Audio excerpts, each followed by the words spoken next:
सांगा ना याच्यावर निर्णय काय करायचा. अहो साहेब आम्ही नाही तसं नाही आहे. आम्ही का करलो आता शेवटच्या स्टेपवर आहे. आता रेकॉर्डिंग म्हणजे आता आम्ही उद्या काय काय सांगणार आहे.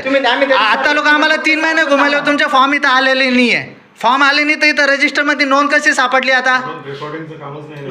अहो साहेब मग आम्हाला कसं घुमून राहिले, आम्हाला कशाला घुमून राहिले हे सांगा ना. परेशान कोण करून राहिले आम्हाला, आम्हाला परेशान कोण करून राहिले हे सांगा ना.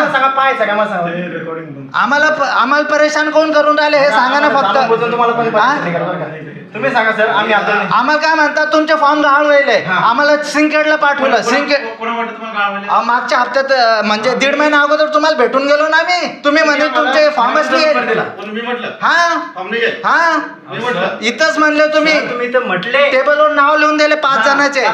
हा दिलते का नाव लिहून, ते बी नसेल तुमच्याकडे. आम्ही फोटो काढले इथं. हा ते नाव लिहून दिले तुम्ही म्हणे तिथून आलेली तारीखची आम्हाला नोंद दाखवा.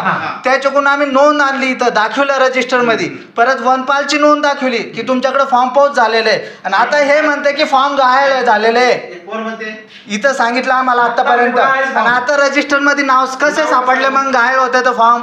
आणि अजून कम्प्युटरला एंट्री नाही त्याची. 1 वर्ष झालेले कम्प्लीट.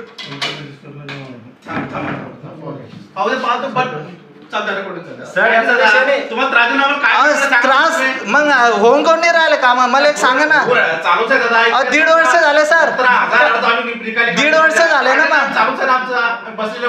आता मागच्या वेळेस तुम्ही काय म्हणले होते की 1 हफ्त्याचा टाइम द्या, आम्ही करून देतो. बरोबर. 1 हफ्त्याच्या नंतर तुम्ही त्याच्याकडे लक्ष दिलं का. नाहीच दिलं ना. एक शब्द बी नाही. 10 कॉल केले आम्ही, 10 वेळेस व्हॉट्सअपवर मेसेज टाकले की आमच्या फॉर्मचं काय रिप्लाय काही सांगा. काहीच नाही अजूनपर्यंत. यामध्ये मुद्दाम तुम्हाला परेशान करायचं का. मुद्दाम काही परेशान नाही करून आम्ही तुम्हाला